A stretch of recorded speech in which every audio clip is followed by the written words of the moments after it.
casa? Não. Ah, então compra, porque o evangelho é baratinho. O evangelho é 7, 8 reais um evangelho lá na feira do livro espírita. Inclusive em sebo você encontra ele de 5 reais usado. Você acha ele aquele mais pequenininho de 3 reais. Então, compra o evangelho, tá bom? Ah, então tá bom, eu vou comprar. Ótimo, reagendou-se o tratamento daquela pessoa para daqui a 60 dias. Quando chegou lá no final dos 60 dias, essa pessoa retornou para o seu tratamento. A primeira coisa que aconteceu, a hora que ela sentou na mesa, foi a entidade virar para ela e falou: não comprou o evangelho, né?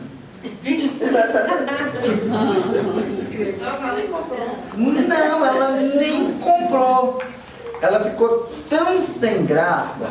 E eu acho que a entidade estava na parede do Marcos, se eu não me engano.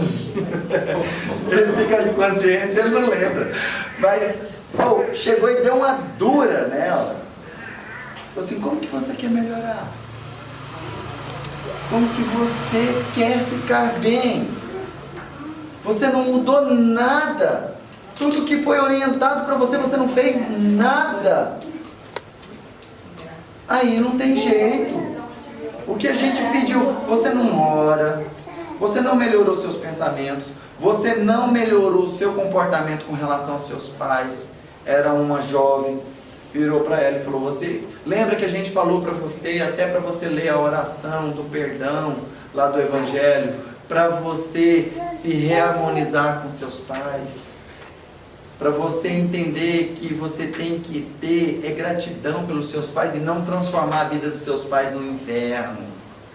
E orientou. Pergunta se não adiantou. Nada. Então, e isso aí é uma pessoa que a tia dela ligou lá em casa, desesperada, falando assim: pelo amor de Deus, faça uma apometria para minha sobrinha, esse final, nessa sexta, porque senão ela vai se matar. Ela está numa condição que ela está dopada, porque se ela não ficar dopada, ela quer se matar. Então, por favor, ajude a minha sobrinha. Não, vamos ajudar, né, coitada, vamos ajudar a menina. Ela não quer ajuda. Inclusive foi revelado no último tratamento dela que ela é índigo. Desde o primeiro tratamento dela já foi falado que ela era índigo.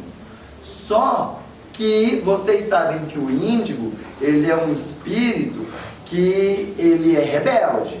E que se ele não for bem encaminhado, ele vai para o mal. Por isso que nós vemos tantos índigos aí indo para o crime, onde a gente vê hackers, pessoas extremamente inteligentes e usando essa inteligência para coisa errada. Gente aprendendo a manipular controle de portão para abrir carro. Gente aprendendo todo tipo de técnica errada para utilizar para o mal. Isso aí, toda vez que eu vejo um infeliz desse lá na carceragem, eu vou olhar, é índigo, só que é um índigo que está indo para as trevas. É aquele índigo que na rebeldia dele se afunda nas drogas, é aquele índigo que parte para a violência, é aquele índigo que, tendo consciência do seu poder mental, começa a manipular a família inteira. Era o caso dessa pessoa, manipulava a família dela inteirinha, porque ela conseguia ser uma verdadeira carrasca dentro de casa para os pais e passava para os outros parentes a condição de vítima, de coitadinha, de que os pais é que eram errados, os pais é que não a entendiam. Só que chegou um ponto em que a própria espiritualidade virou e falou: ó, caso essa mulher é complicada, ela não quer ser ajudada.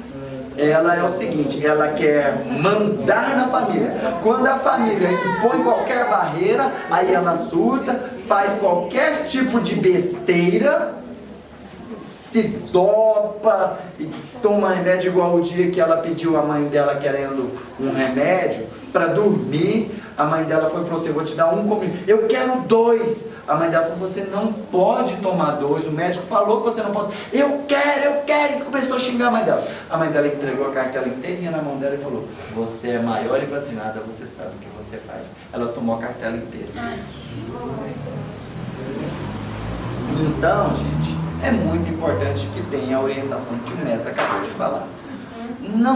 Não ache que você sabe que o seu tratamento tem que ser médico. Não, espere passar pela espiritualidade. De repente, o que você, lá na apometria, você vai ter que esperar 3 meses, numa sessão de descarte resolve.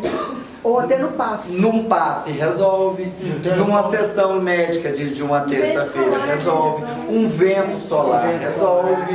E você está lá jurando que é só a apometria que serve para você. Não. Mas aí tem a questão do agora quero contar uma coisa para vocês que não resolve. Prestem muita atenção, uma coisa que não resolve. Na primeira aula éramos 64, hoje nós somos 45. Na primeira aula nós éramos 64 pessoas, hoje nós somos 45. É o menor número feito por cada aula até hoje que eu tenho observado. Então o que eu quero recomendar a vocês, que tudo é possível naquele que me fortalece. Mas o homem está em fortalecendo. O pessoal tranquilizou, não. O homem está em fortalecendo. Pode ser isso. Pode ser isso. É o jogo, né? Seleção brasileira. Jogo da... Então, ó. Gente, às vezes alguém pergunta assim. Às vezes alguém pergunta assim. Por que o seu Carlos tem que botar o bedelho em tudo? Por que ele acha que manda no centro? É porque quebrei a perna de manhã, de tarde eu estava aqui. Verdade, Maurício? Verdade. 2 acidentes. 2 acidentes que eu tive nesses 3 anos e meio. Um foi de tardezinha, no outro dia eu estava aqui. Outro foi de manhã. Outro você saiu do hospital. Eu quero dizer para vocês que nesses 36 anos que eu e a Ana Luzia estudamos juntos, trabalhamos e praticando juntos, é exatamente para poder ter condições de chegar aqui na frente de vocês e dizer, por favor, pelo amor de Deus, não faltem. Eu não trabalho com voo. E melhor do que 1000 palavras é um exemplo. É um exemplo. Então os líderes têm que dar o exemplo. Os líderes têm que dar o exemplo. Que quebrou a perna. Então tem que, exatamente, tem que ser esse exemplo. Gente, a espiritualidade sempre bate nessa tecla, gente, de que nós temos que ter disciplina, que nós temos que ter responsabilidade, que nós temos que ter compromisso, que nós devemos perseverar, né? Perseverar e ter fé. E respeito. Respeito. Isso acima de tudo. Né? Exatamente. Respeito para com a dirigência da casa, com os dirigentes da casa. Com a espiritualidade. Exato, com a espiritualidade. Tá ok? Então, gente, esse conteúdo da aula de hoje Muito bom. é um conteúdo muito bom. Nós vamos vendo. Tira muita dúvida. Exatamente. Vamos ver que aqui, ó, um tema muito interessante. Não há ritual dentro desse procedimento. O que pode sentir o desdobrado, se não for bem acoplado, é aquela situação que eu falei, né? Pode sentir dores de cabeça, desde leves até muito fortes, náuseas, tonturas, mal-estar, sensação de vazio, que pode durar algumas horas. Via de regra, há reintegração espontânea em poucos minutos, mesmo sem o comando. Não existe o perigo de alguém permanecer desdobrado, pois o corpo físico exerce a atração automática sobre o corpo astral. Quando se deve repetir o comando de acoplamento? Sempre diante da suspeita de que alguém esteja mal acoplado, apresentando sintomas acima citados. Aí, nós na próxima aula, vamos trabalhar a terceira lei, que é a lei da ação à distância pelo espírito desdobrado. É a lei das viagens astrais. Aí nós vamos estudar uma lei que eu achei até interessante, que eles deveriam ter feito ao contrário. Aqui o poste fez xixi no cachorro. Você estudou como desdobrar e depois como reacoplar, né? Tá, e o que fica no meio entre o desdobramento e o acoplamento? É esse processo aqui. Então eu acho que deveria ser, primeira lei, lei do desdobramento. Segunda lei, lei da ação à distância pelo espírito desdobrado. Terceira lei é acoplamento. Verdade. Exatamente. Daí, Sim. eu vi um espiritualista, melhor nome do região de Goiás. Ele é espírita, né? Certo. E ele contando do Valdo Vieira. O Valdo Vieira se projetava, né? Certo. E quando ele foi desencarnar, porque ele desencarnou, né? Só que ele desencarnou e ninguém ficou sabendo. Ninguém. Ele avisou para comunicar, assim. Sem barulho. Sem barulho nenhum. Então, ele desdobrou e ele falou assim, eu já estou me desdobrando, me preparando, e ele foi orientando todo para o pessoal que trabalha com ele. Então, ele falou assim, que ele não morreu, ele desdobrou. Não, e inclusive eu já vi gente falar que o desdobramento... Estava acostumado a... Exatamente, que o desdobramento... Coisa boa. Quem que fala isso? Eu acho que é o Zé Godinho, que fala que nós morremos um pouquinho, nós treinamos um pouquinho como morrer toda noite quando a gente desdobra. A gente treina desencarne, a gente treina o desencarne. Então a gente vai treinando o desencarne durante toda a vida para que quando a gente desencarnar realmente não seja um baixo. E é Nosso leitor do interessante. colega fala isso.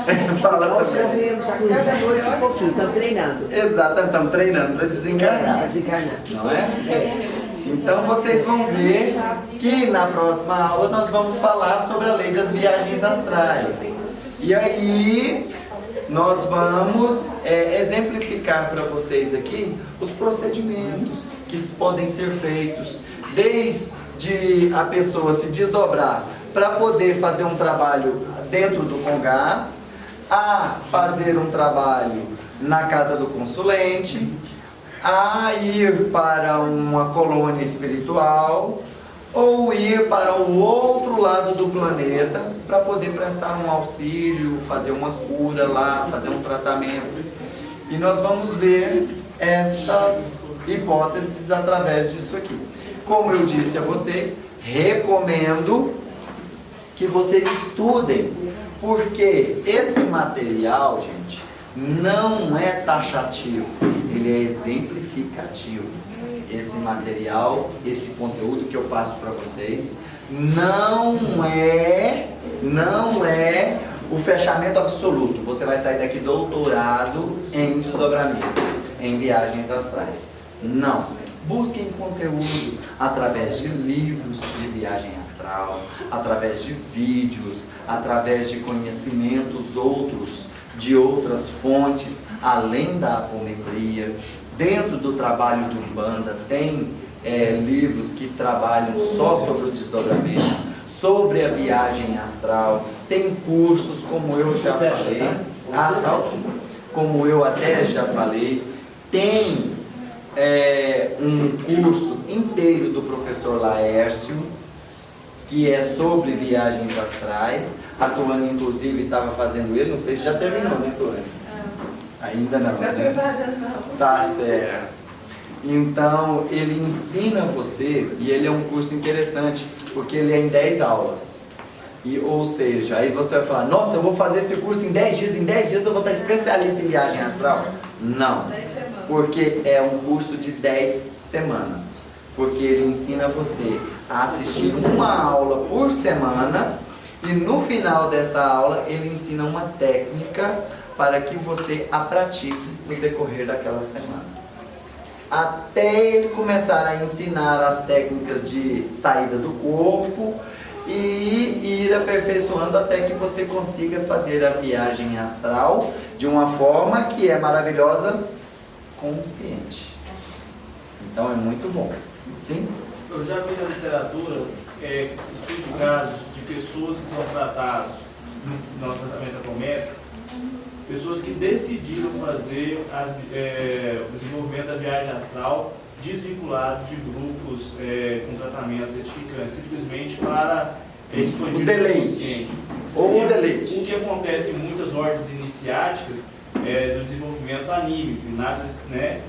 E aí as consequências eram muito devastadoras, danosas. Porque durante o desdobramento, mestres ascensionados se apresentaram, só que na verdade eram magos negros que se passavam por mestres ascensionados, então o casal estavam num processo obsessivo terrível que foi ser tratado através da apometria. Então acho que chama a atenção também essa questão de todo mundo querer desdobrar.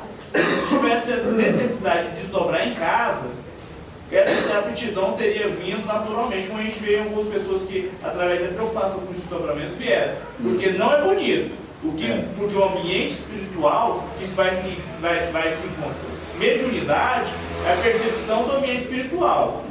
O ambiente espiritual não está sempre bonzinho, não, gente. Não, e outra, você vai para um lugar onde você se sintoniza.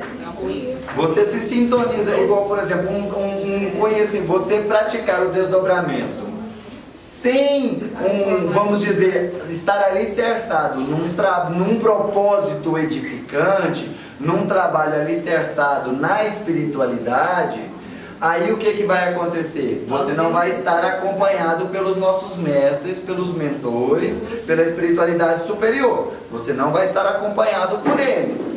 Aí você vai se conectar com o ambiente espiritual de acordo com sua vibração. Lembra da consulente terça-feira, onde ela estava indo parar sem preparo? Isso, exatamente. Teve um caso que foi tratado aqui no grupo de uma consulente que ela estava indo para um lugar no plano astral, uma certa camada do umbral inferior. E ela estava indo para lá de enxerida. Ela desdobrava e ia para lá, para esse local. E aí ela estava considerando que aquilo ali estava sendo assim alguma forma de obsessão. Os espíritos vinham, pegavam o espírito dela na marra e levavam para aquele lugar. Ela achava que era isso. Quando abriu-se a frequência dela, foi diagnosticado que não. Ela desdobrava e ia para lá, porque era lá que estavam os seus antigos comparsas, os seus antigos asseclas, os seus antigos seguidores estavam ali, naquele ambiente. Aí ela ia para lá. Aí se manifestou uma entidade que era, vamos dizer assim, um guardião daquela região ali do umbral, um Exu. Se manifestou. De lei, né, Cássia? De lei. Eu lembro dele bater na tecla, eu trabalho na lei. Né? Ele veio e se manifestou. E aí ele foi e rasgou o verbo. Falou, é ela que vai lá. É ela quem vai lá. Aí ainda houve a questão da pergunta.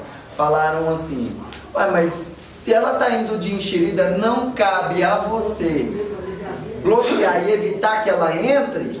Ele, não é minha obrigação. Não é minha obrigação. Ela quer entrar, entra. Ela que está se lascando, livre-arbítrio dela. Aí ainda citou uma coisa interessante. Tá, e como que ela consegue entrar e você não consegue, não mantém ela lá? Ela está ligada ao corpo físico. Uma hora mais cedo ou mais tarde o corpo físico vai puxar ela de volta. Então não tem como eu manter ela lá, senão ela desencarnaria. Então não tem como eu manter ela lá aprisionada. Não tem. Agora, espírito, sim. O desencarnado, se ele vier e entrar, sai mais não. Não sai mais não. Ele deixou bem claro isso, né? E eu achei muito interessante esse processo aí, né? Então, muito cuidado, gente. Não se aventurem em fazer viagens astrais. Sim, é porque eu quero ver como é que é o panorama astral. Eu quero ver como é que está no lado espiritual. Lembrem-se que o Chico Xavier falou um dia para uma pessoa, que a pessoa falou assim, eu queria desenvolver minha vidência, mas eu queria desenvolver minha vidência só para ver ser de luz.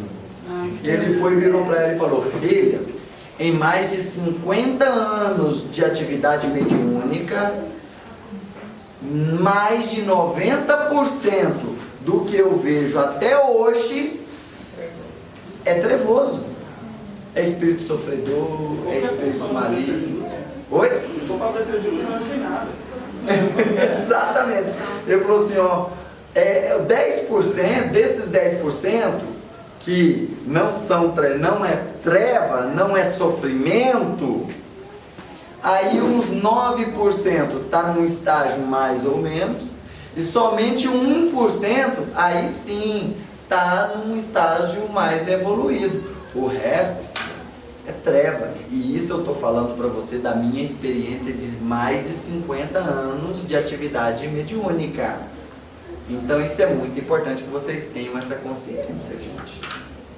E eu já, assim, agora falando o autor eu não lembro, mas eu já li livros falando que a viagem astral ela tem que estar associada à reforma íntima.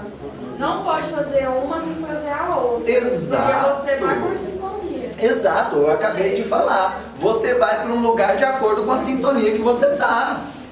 Igual já vi casos de relatos de pessoa que, por exemplo, ela tem uma libido muito aguçada, pensa em sexo o tempo inteiro. A hora que ela desdobra, ela vai para orgias no plano espiritual. Ela vai para esse tipo de lugar. Então é muito importante. Há uma pessoa que vibra violência o tempo inteiro, vai para um ambiente de guerra no plano astral. Então é muito importante que nós façamos essa reforma íntima, esse controle, esse adestramento, tudo isso é muito importante. Tá ok? Agradeço a todos pela presença e eu peço permissão a vocês para que nós possamos fazer o encerramento, tá bom?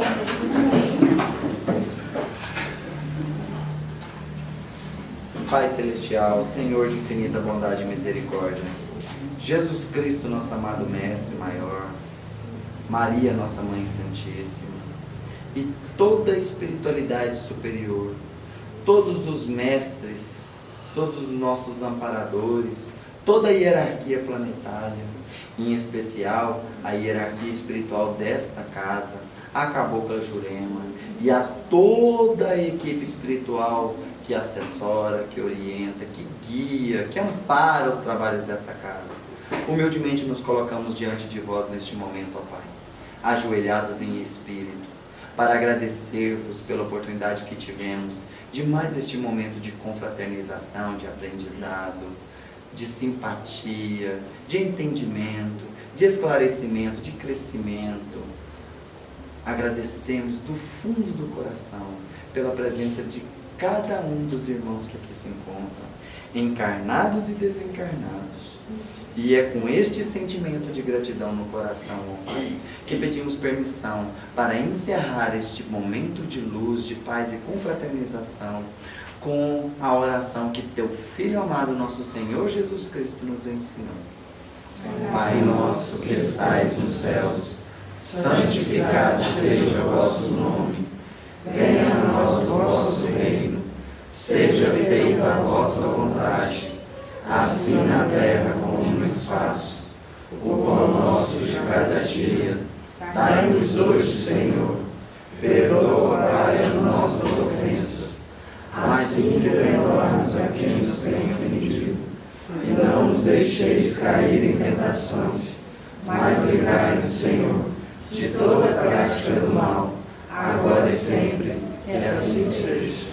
Muito obrigado a todos. Namastê.